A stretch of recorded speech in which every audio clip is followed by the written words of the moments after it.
Punto número 2. Proyecto de acuerdo en ocasión de celebrarse el 20º aniversario de la Revolución de Abril, que condujo al retorno del comandante Hugo Chávez Frías al Palacio del Pueblo y Día de la Milicia Bolivariana de Venezuela. Es todo el punto, señor presidente.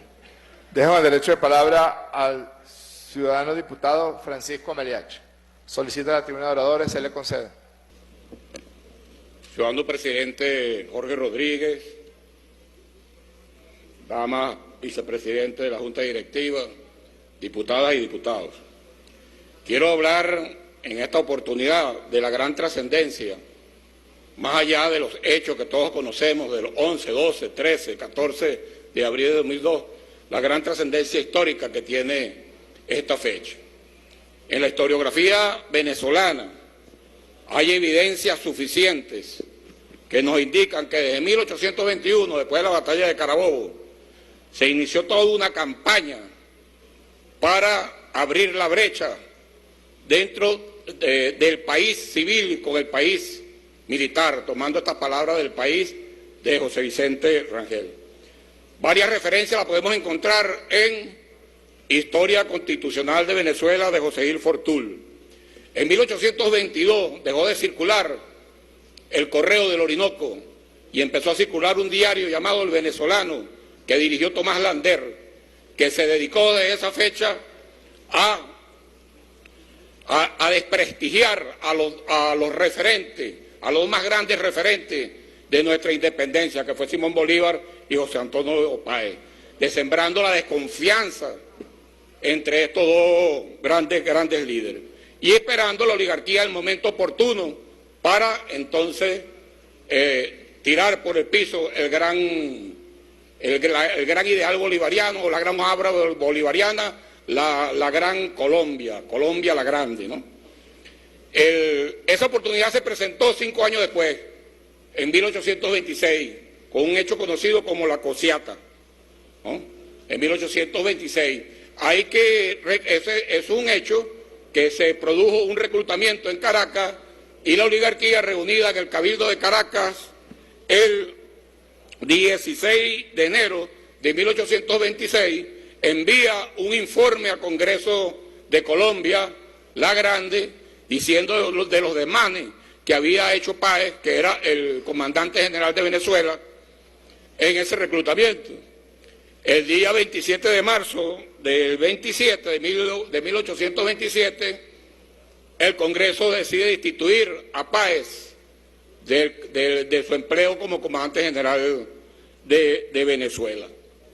Pero 4 meses después, esto es bien importante decirlo, el comportamiento de la oligarquía, 4 meses después la misma oligarquía reunida en el Cabildo de Caracas el 16 de mayo, felicitaba a Páez por haber desconocido prácticamente el mando de Bolívar, ¿verdad?, de haber desconocido la Constitución de Colombia. Hecho que, si hubiese WhatsApp, fuese sido el día siguiente. Y hecho, nosotros vemos aquí, en los hechos de abril del 2002, como un general, por ejemplo, el que dirigió el Plan Bolívar 2000, que era en los medios el general más corrupto que había, y después cuando apareció en la Plaza Altamira, era un héroe nacional. Ese es el comportamiento Rosendo, de la perdóname, de ayer. Rosendo ya no eres tan horrendo, le decían en la Así mismo es. Ahora, ¿a qué se debe? ¿Cómo rodearon a Páez?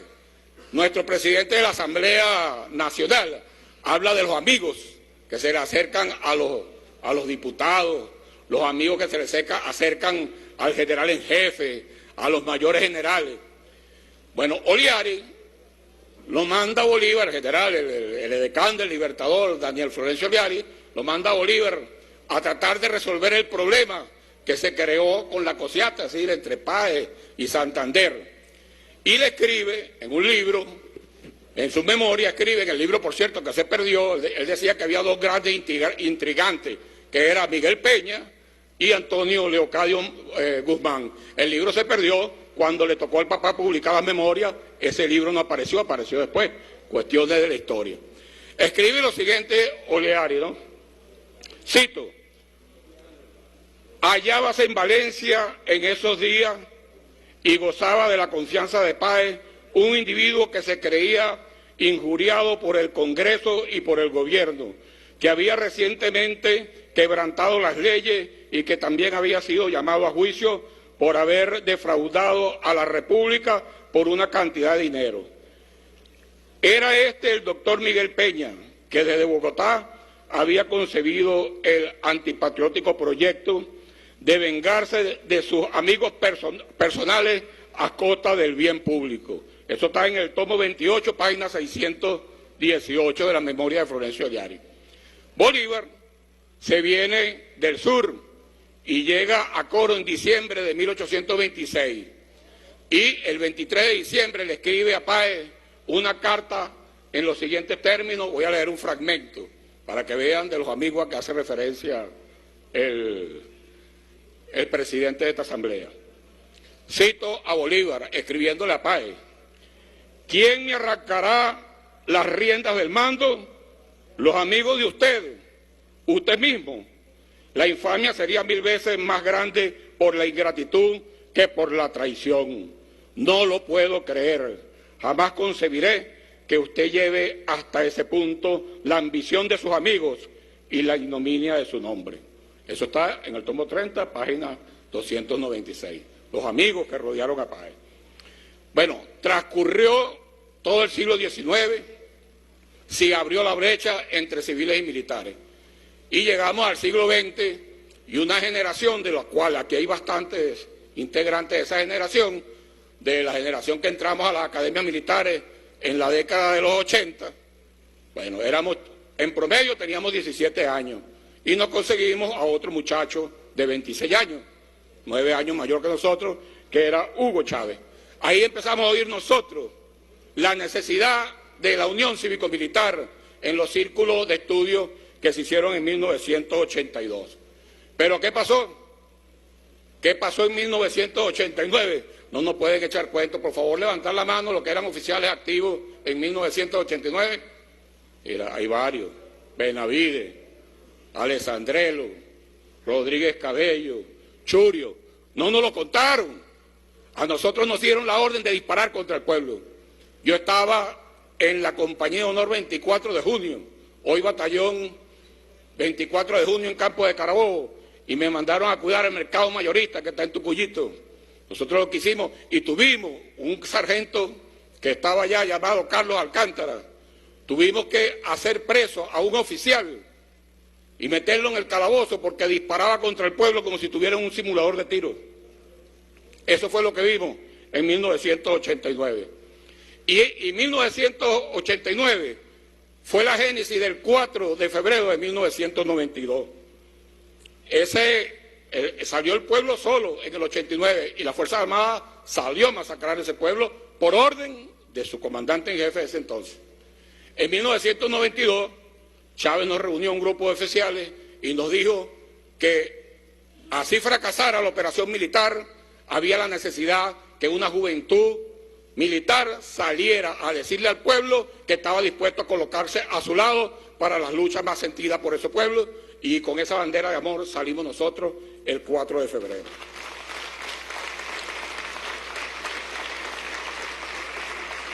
El 26 de marzo de 1994 sale Chávez de la cárcel. Yo los invito por tiempo a que vean la entrevista que le hace José Vicente Rangel a Chávez esa noche, el 26 de marzo de 1994, donde le dedican la mitad de la entrevista a la Unión Cívico-Militar. Ahí le pregunta a José Vicente Rangel, le pregunta a Chávez: ¿está zanjada la brecha entre el país militar y el país civil? Y le dice Chávez: no, es un objetivo nacional. 1994. En 1998, Chávez llegó a la presidencia, aprobamos la Constitución en el 99 y 10 años después de la rebelión militar y 13 años después de la rebelión popular de 1989, bueno, a Chávez le dan un golpe de Estado. No vamos a entrar en detalle de ese golpe de Estado, pero hay una diferencia. Sin que nadie convocara al pueblo, el pueblo salió al frente de los cuarteles. Es decir, Chávez había reconstruido con su política desde el 1994 hasta el 2002, en 8 años, esa confianza. ¿Y qué hubo? Hubo una respuesta de los militares de esa generación que nos creamos en el 80. Yo estaba en Maracay, hay un hecho, ya voy terminando, presidente. Hay un hecho muy importante. Yo estaba en Maracay. Hay un elemento importante, esas son las cuestiones que los hechos se originan en el marco de la historia. Mi promoción es la última promoción de 30 años de servicio. La etapa Padrino López. ¿Qué pasó? Esa promoción ascendió a teniente coronel en 1999. En el 2000 no hubo ascenso a teniente coronel. En el 2001 tampoco. Hubo ascenso a teniente coronel en julio del 2002. Es decir, que para los hechos del 2002, febrero de 2002, el 99% de mi promoción éramos los comandantes de los batallones y era una promoción que había tenido a Chávez de maestro, de profesor, en la academia 3 años. Y nosotros decíamos, cuando yo me gradúe y sea teniente, yo quiero ser como Chávez. Bueno, ahí en el batallón de paracaidistas estaba Hernández Rivero, Martínez Hidalgo y Torres Castillo, eran los 3 comandantes de los 3 batallones de paracaidistas, todos compañeros míos. Y llamamos, en ese momento llamamos a Padrino López, que era el comandante de Bolívar, del batallón Bolívar aquí en Fuerte Tiuna. Y yo le pregunto, compañero, ¿cómo ves la situación en el fuerte? Y él me dice, bueno, hermano, aquí hay mucha confusión. No sabemos qué general en realidad está con el golpe y cuál no. Pero eso te digo, nos reunimos todos los comandantes de batallón en el Fuerte Tiuna y tomamos una decisión. No cumplir órdenes a nadie que implique disparar contra el pueblo. Eso es muy bien importante.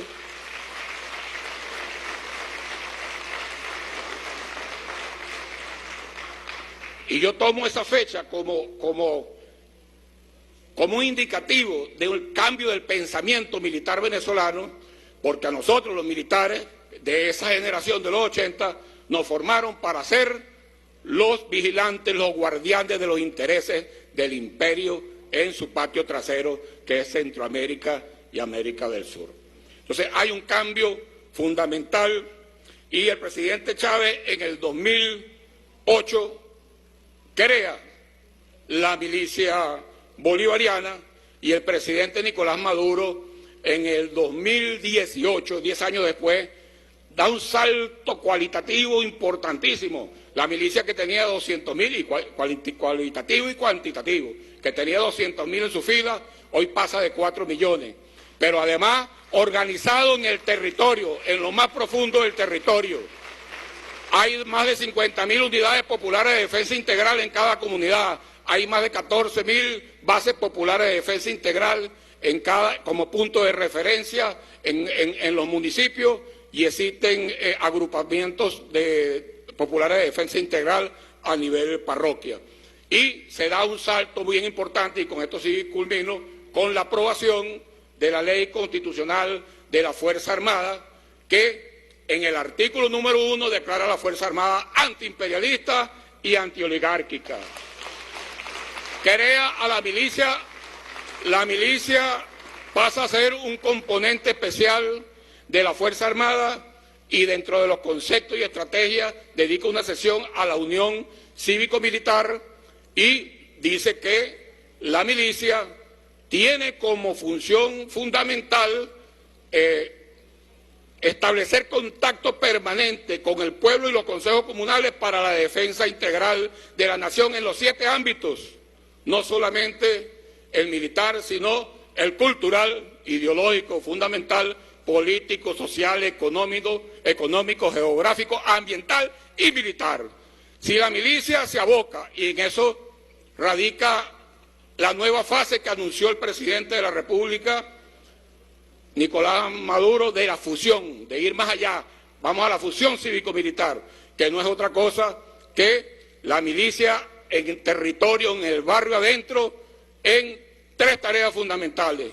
Primera, la descolonización del pensamiento barrio adentro, desmontar lo que llaman ahora la guerra cognitiva. En segundo, un minuto, diputado.